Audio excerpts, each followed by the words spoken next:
Hi viewers, wish you happy life and good health. आज की इस वीडियो में हम हेल्पिंग वर्ब पर चर्चा करने जा रहे हैं। हेल्पिंग वर्ब्स हैं वो बहुत इंपॉर्टेंट होती हैं किसी भी वाक्य के स्ट्रक्चर की रचना में।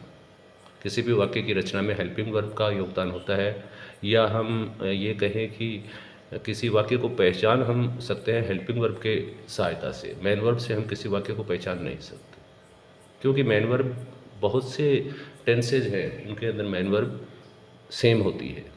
कंटिन्यूस टेंस के अंदर फोर्थ फॉर्म होती है, प्रेजेंट कंटिन्यूस में वही होती है, पास्ट कंटिन्यूस में भी होती है, फ्यूचर कंटिन्यूस में भी वही होती है। इसी तरह से परफेक्ट टेंस में थर्ड फॉर्म होती है, प्रेजेंट परफेक्ट में भी थर्ड फॉर्म होगी, पास्ट परफेक्ट में भी थर्ड फॉर्म होगी, फ्यूचर परफेक्ट में भी थर्ड फॉर्म होगी। तो हम मेन वर्ब के बिहाफ पर टेंस को जज नहीं कर पाते कौन सा टेंस है। हेल्पिंग वर्ब है वो इस मामले में आइडेंटिफाई करने में सहयोग करती है, पूरी सहायता करती है, और उसके आधार पर हम टेंस का पता लगा लेते हैं कौन से टेंस का ये सेंटेंस है। देखिए इन सेंटेंसेस को आप देखिए, इससे समझ में आएगा। He is writing a letter, वह एक पत्र लिख रहा है, यहाँ इज हेल्पिंग वर्ब है। दूसरे वाक्य को देखिए, he was writing a letter, यहाँ वाज हेल्पिंग वर्ब है। और तीसरा है he will be writing a letter, यहाँ विल बी हेल्पिंग वर्ब है।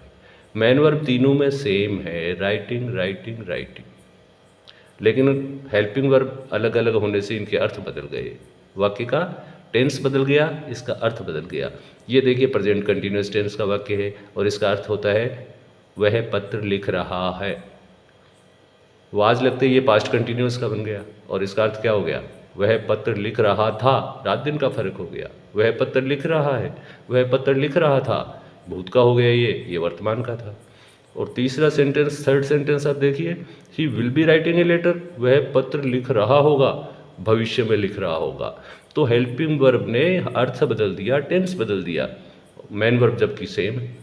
इसलिए कहने का मतलब ये है कि मेन वर्ब के आधार पर हम वाक्य को आइडेंटिफाई नहीं कर पाते कौन से टेंस का है।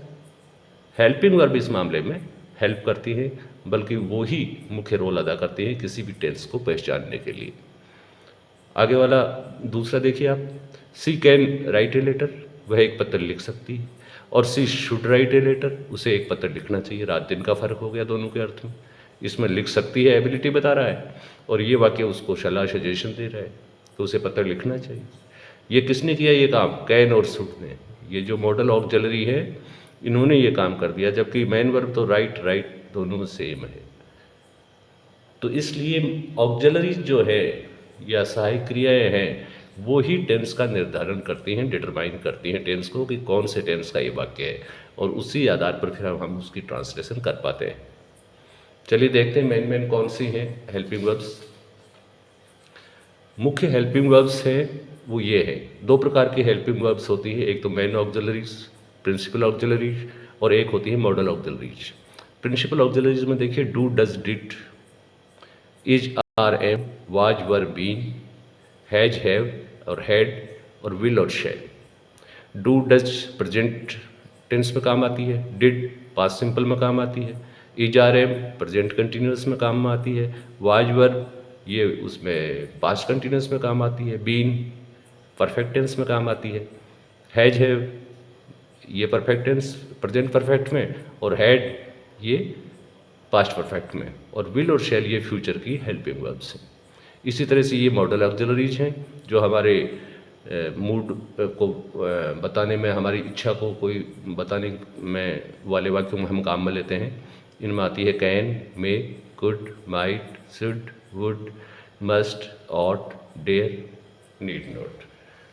तो ये हेल्पिंग वर्ब्स हैं। इन हेल्पिंग वर्ब्स के आधार पे ही सारे वाक्यों की रचना होती है, और इसके आधार पर ही हम वाक्य को समझ पाते हैं वाक्य कौन से टेंस का है, और समझने के बाद हम उसका सही ट्रांसलेशन, चाहे इंग्लिश से हिंदी अनुवाद हो, चाहे हिंदी से इंग्लिश अनुवाद हो, इनके आधार पे ही हम कर पाते हैं। इसलिए सबसे पहले कमांड बनाइए आप इनके ऊपर, इनको अच्छी तरह से लर्न कर लीजिए, और कौन से टेंस में कौन सी हेल्पिंग वर्ब काम आती है ये मुख्य याद करने वाली चीज़ है। ये अगर आपने याद कर ली तो मेन वर्ब तो बहुत आसान है याद होना। चलिए अब आगे इनके प्रयोग के बारे में देखते हैं। डू डज, ये प्रेजेंट सिंपल की हेल्पिंग वर्ब है साहब, डू डज। डू आती है प्लूरल सब्जेक्ट के साथ यानी बहुवचनकर्ता के साथ, और डज आती है सिंगुलर सब्जेक्ट के साथ में। एग्जाम्पल देखिए, we do not play football, हम फुटबॉल नहीं खेलते, प्रेजेंट सिंपल का, प्रेजेंट का है। He does not play football, वह फुटबॉल नहीं खेलता। देखिए वी प्लूरल था, हमने डू लगा दिया, और ही सिंगुलर सब्जेक्ट है, यहाँ डज लग गया। तो ये डू और डज दोनों ही प्रेजेंट सिंपल की हेल्पिंग वर्ब है, बस सब्जेक्ट के आधार पे ये चेंज होती है। डू प्लूरल के साथ आएगी, बहुवचनकर्ता के साथ आएगी, और ये जो डज है ये सिंगुलर सब्जेक्ट के साथ आएगी। डज ही प्ले फुटबॉल, क्या वह फुटबॉल खेलता है, ये क्वेश्चन बनाने के भी काम में आ गई डज। अब दूसरी डिड को लीजिए आप, ये आती है in past simple, past simple के अंदर इसका प्रयोग होता है। We did not play football, हम फुटबॉल नहीं खेलते थे या हमने फुटबॉल नहीं खेला। He did not play football, उसने फुटबॉल नहीं खेला। डिड ही प्ले फुटबॉल, क्या उसने फुटबॉल खेला था। तो इस तरह से ये इसके अंदर सिंगुलर प्लूरल का कोई चक्कर नहीं होता, चाहे सिंगुलर सब्जेक्ट हो चाहे प्लूरल हो, डिड ही आएगी। तो पास्ट टेंस के अंदर हम डिड हेल्पिंग वर्ब को यूज में करते हैं। फिर आती है विल शैल। विल और शैल का प्रयोग होता है फ्यूचर सिंपल के अंदर। फ्यूचर कंटिन्यूस में भी होता है, फ्यूचर परफेक्ट में भी होता है, लेकिन उनके अंदर दूसरी हेल्पिंग वर्ब और आती है इनके साथ में, ये अकेली नहीं होती। फ्यूचर सिंपल में ये अकेली होती है। देखिए एग्जांपल देखिए आप, आई शैल प्ले फुटबॉल, मैं फुटबॉल खेलूंगा। ही विल प्ले फुटबॉल, वह फुटबॉल खेलेगा। आई और वी के साथ शैल का यूज करते हैं जनरली हम, और बाकी जो भी सब्जेक्ट है, चाहे कोई प्रोनाउन हो या कोई नाउन हो, सबके साथ हम विल का प्रयोग करते हैं। अब चलिए ये सिंपल टेंस हो गए तीनों, प्रेजेंट सिंपल, पास्ट सिंपल और फ्यूचर सिंपल। इसके बाद है कंटिन्यूस टेंसेज। कंटिन्यूस टेंस में देखिए, फ्यूचर कंटिन्यूस टेंस के अंदर विल शैल तो आएगा ही आएगा, एक बी और लगेगा इसमें, विल बी शैल भी हो जाएगा, और उसके बाद में मेन वर्ब आएगी। प्रेजेंट सिंपल में देखिए मेन वर्ब की कौन सी फॉर्म है, फर्स्ट फॉर्म। पास्ट सिंपल के अंदर भी मेन वर्ब की कौन सी फॉर्म आई है, फर्स्ट फॉर्म। और फ्यूचर सिंपल में भी मेन वर्ब की कौन सी फॉर्म आई है, फर्स्ट फॉर्म। एक चीज़ ध्यान रखने वाली है, टोटल 12 टेंस होते हैं, इनके अंदर सिर्फ 2 ही टेंस ऐसे होते हैं, 2 टेंस के 2 प्रकार के वाक्य, 2 टेंस के 2 प्रकार के वाक्य ऐसे होते हैं जिनमें हेल्पिंग वर्ब यूज नहीं होती। उनमें डायरेक्ट सब्जेक्ट के बाद में मेन वर्ब आती है, और वो कौन से होते हैं, एक तो प्रेजेंट सिंपल का एफर्मेटिव और एक पास्ट सिंपल का एफर्मेटिव। बाकी सारे के सारे जो टेंसेज हैं, उनके जो सेंटेंस हैं हर प्रकार के, उन सब में हेल्पिंग वर्ब होती है, बिना हेल्पिंग वर्ब वो नहीं बनते। तो ये फ्यूचर कंटिन्यूस में हमने मेन वर्ब की लगाई है कौन सी form, fourth form. I shall be playing and we shall be playing. Shall के और विल के साथ में बी और लग गया है इसके अंदर। शैल और विल तो इसमें भी लगा है फ्यूचर सिंपल में भी, लेकिन ये फ्यूचर जो कंटिन्यूस है इसके अंदर बी और लग गई आगे, और मेन वर्ब की फॉर्म है वो बदल गई। कंटिन्यूस जितने भी हैं उनके अंदर मेन वर्ब की फोर्थ फॉर्म आएगी, चाहे वो तीनों कंटिन्यूस टेंस हो चाहे परफेक्ट कंटिन्यूस हो, सब में मेन वर्ब की फोर्थ फॉर्म आएगी। चेंज होगी तो सिर्फ हेल्पिंग वर्ब्स। नेक्स्ट चलिए,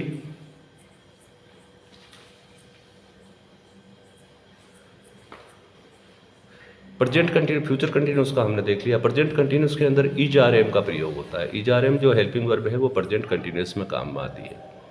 एग्जाम्पल देखिए आप, ही इज़ प्लेइंग फुटबॉल, वह फुटबॉल खेल रहे हैं। वी आर प्लेइंग फुटबॉल, हम फुटबॉल खेल रहे हैं। आई एम प्लेइंग फुटबॉल, मैं फुटबॉल खेल रहा हूँ। ही के साथ सिंगुलर सब्जेक्ट है इज है, वी प्लूरल सब्जेक्ट है आर आ गया, और आई के साथ एम आता है हमेशा। ये सब तीनों की तीनों हैं वो प्रेजेंट कंटिन्यूस के सेंटेंसेज हैं, और ये तीनों हेल्पिंग वर्ब प्रेजेंट कंटिन्यूस में काम आती है। इज आती है सिंगुलर सब्जेक्ट के साथ, आर आती है प्लूरल सब्जेक्ट के साथ, और एम आई के साथ आता है सिर्फ। तो ये प्रेजेंट कंटिन्यूस की है। और वाज और वर है ये पास्ट कंटिन्यूस में काम में आती है। He was playing football, I was playing football, और वी वर प्लेइंग फुटबॉल। देखिए ही और आई के साथ वाज है, वी प्लूरल सब्जेक्ट है, इसके साथ वर का प्रयोग हुआ है। प्लेइंग तीनों में ही है, मेन वर्ब तीनों सेम है। कंटिन्यूस टेंस में चौथी फॉर्म या आईएनजी फॉर्म आती है, प्ले किया गया आईएनजी लग गया, ये फोर्थ फॉर्म हो गई। तो सबके अंदर सेम है ये। चलिए नेक्स्ट देखते हैं हम, हैज और हैव ये किस में आती हैं, ये आती हैं सब प्रेजेंट परफेक्ट टेंस के अंदर। देखिए ही हैज़ प्लेड फुटबॉल, वह फुटबॉल खेल चुका है। आई हैव प्लेड फुटबॉल, मैं फुटबॉल खेल चुका हूँ। वी हैव प्लेड फुटबॉल, हम फुटबॉल खेल चुके हैं। तो हैज़ तो आया है सिंगुलर सब्जेक्ट के साथ, और ये हैव है ये प्लूरल सब्जेक्ट के साथ। आई को भी हम प्लूरल मानते हैं, सिर्फ एक पास्ट कंटिन्यूस के अंदर इसके साथ वो आ जाता है। बाकी सभी टेंसेज में हम इसमें प्लूरल के वर्ब यूज़ में लेते हैं। तो आई के साथ भी हैव आया, वी के साथ भी हैव आया है। ही सिंगुलर सब्जेक्ट था इसलिए हैज आया। इसी तरह सी अगर होता तो भी हैज आता, इट होता तो भी हैज आता है, क्यों सिंगुलर सब्जेक्ट जो भी हो उनके साथ हैज और प्लूरल के साथ have. Third form man verb की है, तीनों में ही थर्ड फॉर्म है। अब चलिए साहब आप पास्ट परफेक्ट देखिए। देखिए प्रेजेंट परफेक्ट में थर्ड फॉर्म मैन वर्ब है, पास्ट परफेक्ट में भी थर्ड फॉर्म मैन वर्ब की है।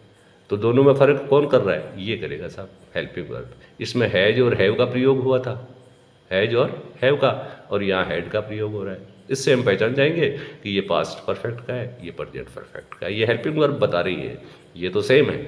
Third form he had played football, I had played football, we had played, हम खेल चुके थे फुटबॉल, वह खेल चुका था फुटबॉल, मैं खेल चुका था फुटबॉल। नेक्स्ट,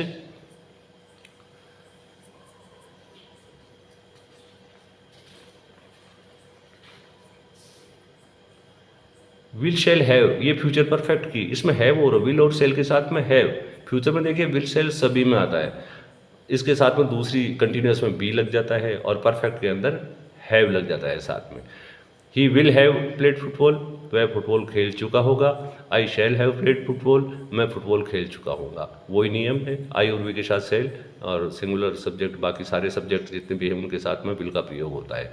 तो इनके साथ फ्यूचर परफेक्ट में हम कॉम्बिनेशन क्या करते हैं, विल शैल प्लस हैव। और थर्ड फॉर्म तो वही परफेक्ट टेंस में वही थर्ड फॉर्म आ रही है, प्रेजेंट परफेक्ट में भी थर्ड फॉर्म थी, पास्ट परफेक्ट में भी थर्ड फॉर्म, और इस फ्यूचर परफेक्ट में भी third form. Next, present perfect continuous, इसमें हैज़ हैव आएंगे और बीन और लगेगा। ये कॉम्बिनेशन हेल्पिंग वर्ब का है, इसमें क्या है, हैज़ बीन या हैव बीन होगा। He has been playing football और they have been playing football. Singular subject है, हैज़ बीन लग गया, प्लूरल सब्जेक्ट था, हैव बीन लग गया, और वही प्लेइंग। तो कंटिन्यूस टेंस तीन और तीन परफेक्ट कंटिन्यूस टेंस, इन सब के अंदर मैन वर्ब की कौन सी फॉर्म आती है, फोर्थ फॉर्म। चलिए नेक्स्ट, हैड बीन, ये पास्ट परफेक्ट कंटिन्यूस है, इसके अंदर हैज बीन और हैव बीन था, पास्ट परफेक्ट कंटिन्यूस में हमने हैड बीन लगा दिया। वही प्लेइंग फोर्थ फॉर्म है जो इसके अंदर थी, और जो कंटिन्यूस टेंस में सब में होती है सेम इसके अंदर है। और फ्यूचर परफेक्ट कंटिन्यूस के अंदर हम क्या करेंगे, विल शैल और हैव बीन, इसमें ये कॉम्बिनेशन तीन हेल्पिंग वर्ब, एक तो विल शैल में से एक तो आएगी, और हैव आएगा और बीन आएगी। ये कॉम्बिनेशन है हेल्पिंग वर्ब का। मैन वर्ब की तो वही फोर्थ फॉर्म आएगी, playing football. He will have been playing football, वह फुटबॉल खेल रहा होगा। इसके बाद में बारी आती है सब एक हेल्पिंग वर्ब का जो रोल है, ये तो हेल्पिंग वर्ब का टेंस को निर्धारण में था। इसके अलावा हेल्पिंग वर्ब क्वेश्चन फ्रेम करने के अंदर हेल्पिंग वर्ब का बहुत बड़ा योगदान होता है।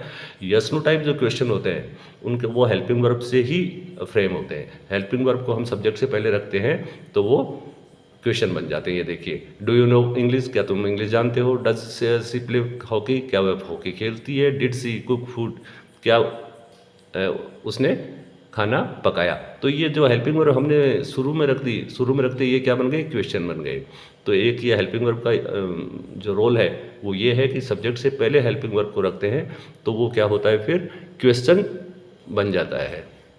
इसी तरह से ये देखिए, इज मोहन प्लेइंग क्रिकेट, क्या मोहन क्रिकेट खेल रहा है। आर यू प्लेइंग क्रिकेट, क्या तुम क्रिकेट खेल रहे हो। एम आई प्लेइंग क्रिकेट, क्या मैं क्रिकेट खेल रहा हूँ।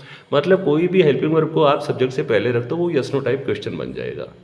तो ये सब हेल्पिंग वर्ब का एक यूज़ ये भी होता है कि हेल्पिंग वर्ब से हम क्वेश्चन भी फ्रेम करते हैं।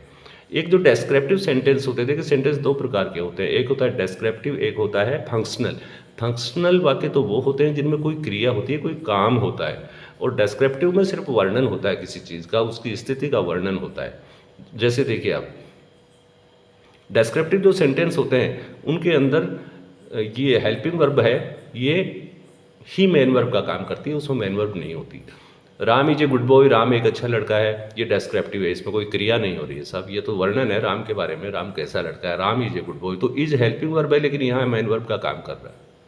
दे आर ब्रदर्स, वो भाई हैं, ये भी उनकी स्थिति को बता रहा है, उनकी पोजीशन को बता रहा है कि वो क्या है, आपस में क्या संबंध है। ये भी यहाँ कोई क्रिया नहीं हो रही है, तो लेकिन ये वर्ब यही है, यही मेन वर्ब है। इसको लिंकिंग वर्ब भी बोलते हैं, इनको लिंकिंग वर्ब भी बोलते हैं। आई एम ए स्टूडेंट, मैं एक स्टूडेंट हूँ, यहाँ भी डिस्क्रिप्शन हो रहा है, सब वर्णन हो रहा है, यहाँ कोई क्रिया नहीं हो रही। तो हेल्पिंग वर्ब का एक यूज़ ये भी है कि ये मेन वर्ब का काम करती हैं डिस्क्रिप्टिव सेंटेंसेस के अंदर। तो आज के लिए बस इतना ही काफ़ी है। नेक्स्ट जो वीडियो है उसके अंदर हम देखेंगे सेंटेंसेस को पहचानना, टेंस को पहचानना, टेंस हम कैसे पहचानें।